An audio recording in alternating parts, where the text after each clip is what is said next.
Hi, folks. I just wanted to continue my discussions around the idea of doing video sessions with children during this time of the coronavirus pandemic lockdown, and what kind of things that I've been running into, and what it's like, and maybe you can kind of relate to some of the stuff that I'm going to talk about today. One of the issues is children who have parents that are divorced, already separated, and living in two different places are missing one or both of the parents even more these days because of the separation. They're not having any friends to really play with because they can't during this time. No play dates are allowed. So the feelings of loneliness or disconnection are a little bit more intense these days.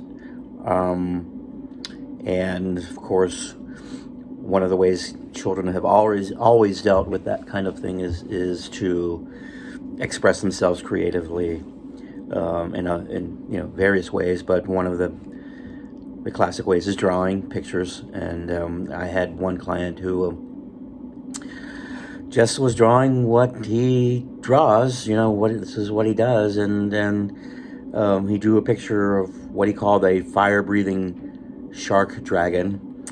And this fire-breathing shark dragon misses swimming in the water. And so he drew a little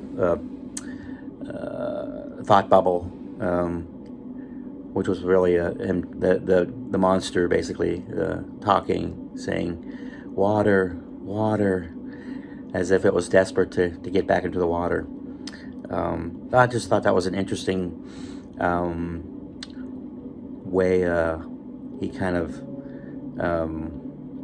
embraced the feelings that he was having and expressed them in a way that was kind of integrating all the stuff that was going on just naturally, which is fascinating to me.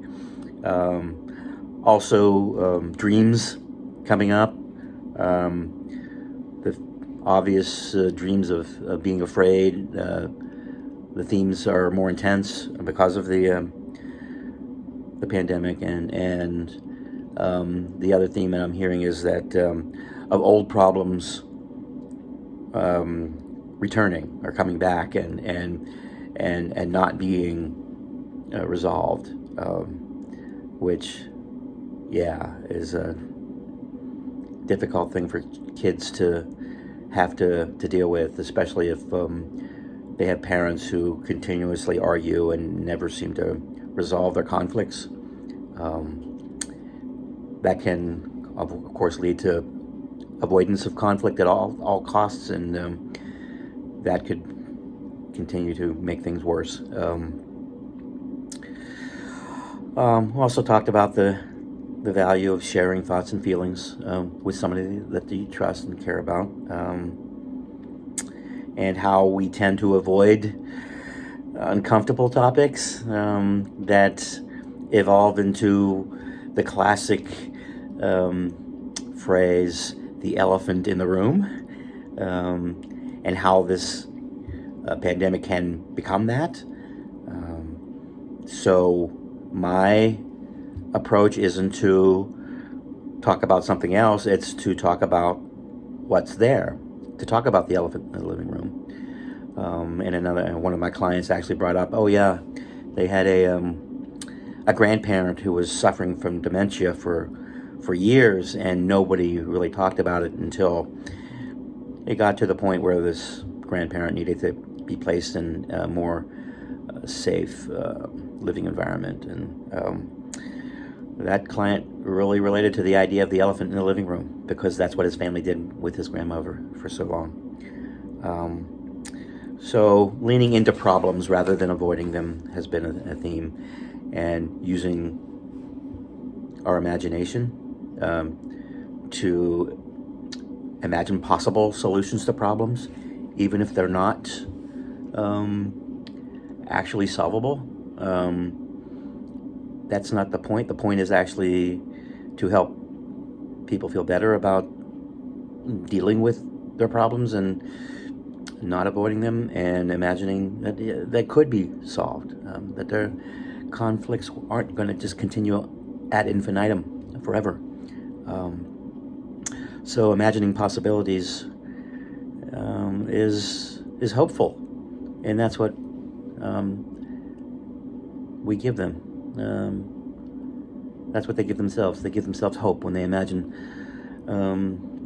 possibilities. I had a conversation with a kid who imagined different ways to eradicate the coronavirus, and we talked about creating a microscopic submarine that would go into somebody's body and zap the virus with disinfectant.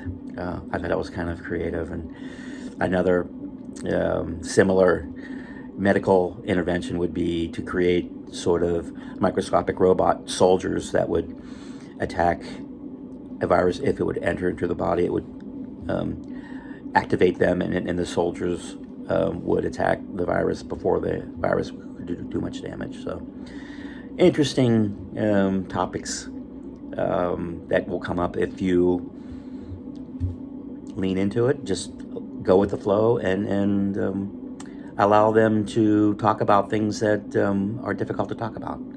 So I hope that's been helpful to you, and maybe you can share with me what has been helpful in your sessions. So thank you once again, and please take care of yourself. Thanks.